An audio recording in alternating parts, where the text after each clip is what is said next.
Have we really come to a point where you can just tell a robot what you want your radio station website to look like and it just build it for you? Well, yeah, but should you?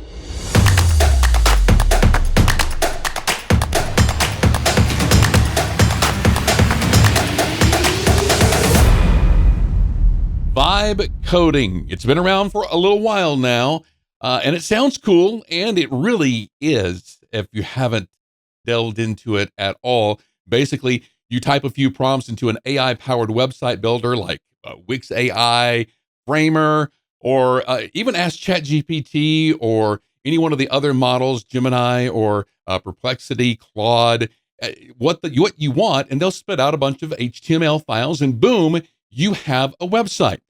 Now, that might be great for a small business or a personal project, but for a radio station website, it raises a lot of red flags. And I haven't seen a station come to us yet and say, hey, we're thinking about vibe coding our website, but it's really only a matter of time. And I get it. Okay. Budgets are tight, and these AI tools, they look promising, and the things that they build are very beautiful, and you can get it in just minutes. It starts to sound like a no brainer. But here's the thing, just because you can doesn't mean that you actually should. So let's talk about some of the pros first, because vibe coding is not all bad. Yes, it's very, very fast. It has gotten a lot better over just the last couple of months. And you can get something you can publish right now in under an hour. No coding required whatsoever. Basically, you just tell it what you want, get the files, upload it to a server, and you're off to the races. It's also very cheap to start. I mean, you can get this on a free ChatGPT account, and that low barrier there can be very appealing if you're just getting started or you're looking to test some new ideas. And sometimes it's a decent way to break through a creative block. Tell the AI your brand colors, your station format, and let it toss some layouts to you.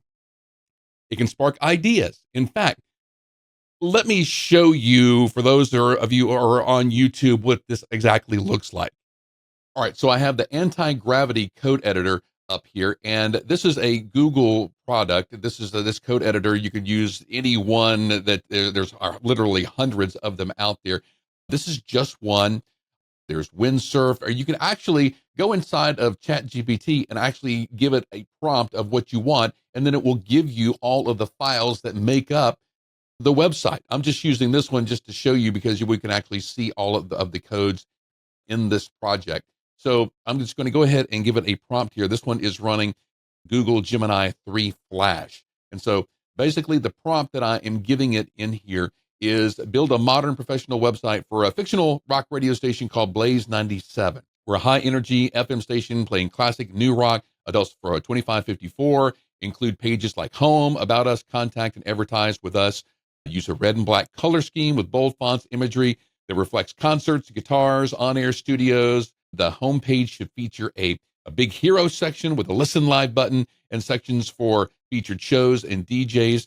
I should also be able to open the site on my computer without a server. So generate all the necessary HTML, CSS, and JavaScript files for local testing. Make it look legit, ready for a radio station. I'm going to say use the existing directory that I have opened here in this code editor, and off to the races it goes.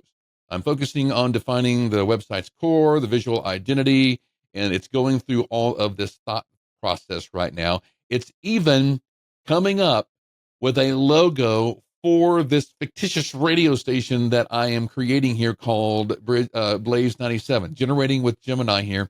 And so as you can see, it's not just good for coding your website. It can actually generate all of the images that go along with the website. So I am not saying that vibe coding is a bad thing.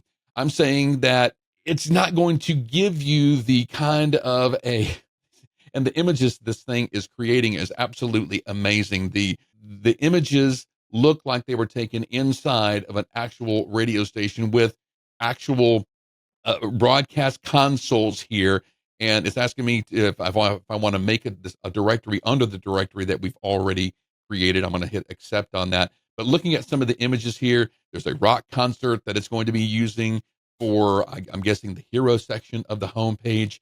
And then there's another, looks like a production room. It has Cool Edit or down here in the corner here, and some editing things. I'm not sure if a radio station would actually use a concert board, but it's still, again, these are AI images that you're not going to have to put in with this website. Like I said, I'm not saying that vibe coding is bad. I'm just saying that the kind of websites that this kind of tool will create is not going to be, should not be something that you're going to want to put online and then have that be your brand presence. Because what about local news and events, and what if there's school closings and stuff like that? I mean, there's all kinds of things that this kind of a website cannot do. And so that's what we're bringing to light here. And so I'm going to let this continue coding here for the next couple of minutes. All right, so it actually did not take a couple minutes. It actually took about a minute and a half. So we look here and see what it came up with. I'm going to refresh this here, and it came up with a Blaze 97 logo up here in the header. And in the header, right in the middle, it has home, about us, contact, and advertise. There's a listen live button right there. Of course, we didn't tell it where to send that listen live button, so that is going to not work. We're going to have to get into the code in order to make that work. Hard Rock Loud Radio, it has this large hero section in the middle of the page here with that concert venue, that image that it created in the background with a huge listen now button.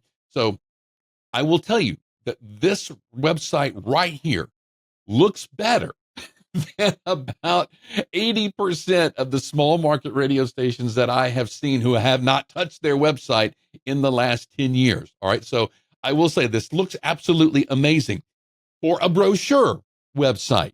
There's nothing on this website that will bring me back tomorrow, because nothing here is going to change. The DJs are going to be the same. It's featuring the shows here. The Morning Mayhem, it has 3 boxes in the middle of the page.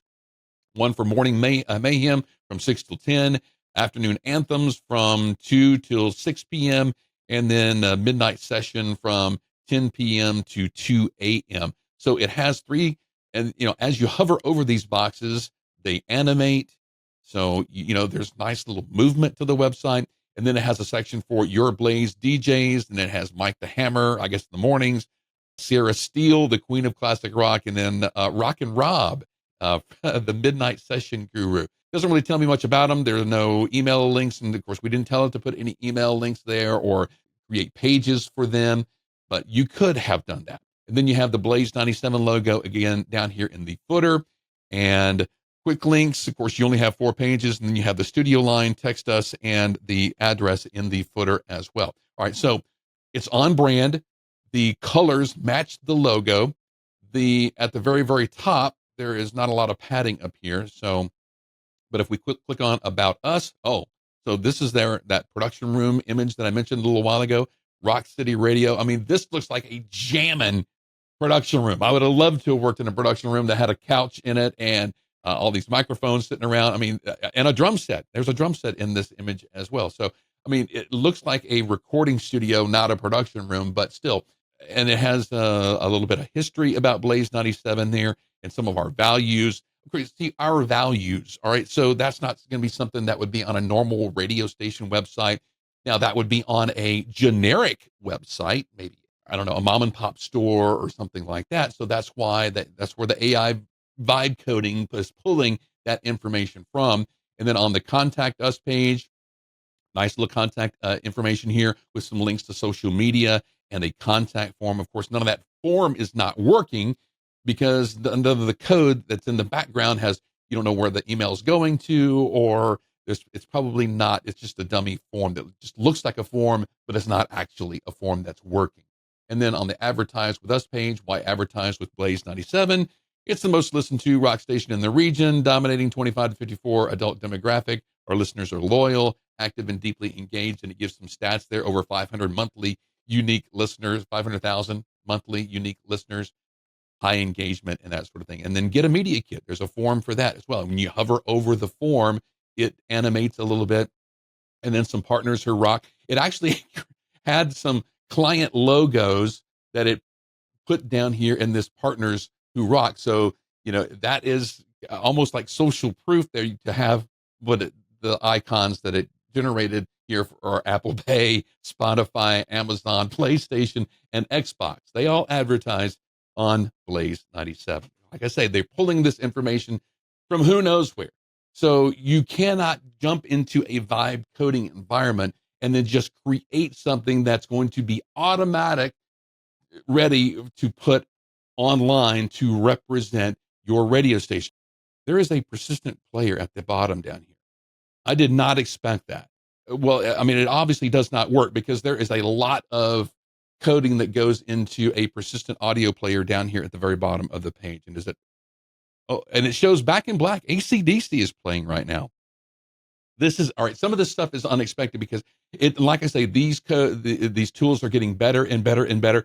Please don't take my giddiness of, hey, I didn't know it would think about that, as this is something that you should do, because there is a lot of code that goes into a persistent audio player at the bottom of a website. I know because we have one of those, and it's constantly being updated with new code in order to cover every situation. But I did not expect the persistent audio player at the bottom. So kudos to that. Of course, now that changes on every page. Back in Black is playing, and then I think it's got a little code in there that it waits every so many seconds and then changes from Back in Black AC/DC to another song. So it looks like it's an actual radio station website that is actually active and everything like that. And so if you're going to look at this, you're going to think, man, you know what? That's all I need. But really, you need so much more because, again, other than the listen live aspect of this website, it switched to Everlong from the Foo Fighters, this persistent audio player. That blows my mind. This is not tied to anything. That is not actually listening to the radio station. But again, there's nothing to want to bring me back to this website tomorrow other than the listen live button. And as a radio station owner, a lot of them think, I don't care. That's all I really want them to do is listen to the radio station. But it's a brochure at the end of the day. Like I said, there's nothing to bring me back again tomorrow. Let's see if there is no mobile menu. So this website would not work on a mobile device because the listen live button is in the place of where the menu is at the very top up here. All right. So unless you know code and can do that, now I can probably go back in here and say, hey, you know what? The menu is not working. So let's make that work. And you can do that and make that, tie in an MP3 stream to that persistent audio player. You can do all of that. But once you upload it, there's no other reason to come back to this website again tomorrow and the next day and the next day and the next day. And that is the point that we're trying to make. See, now I know what you're thinking. Hey, this could really work. That's not bad. And that could get us somewhere fast and cheap. But that mindset is where the real problem begins.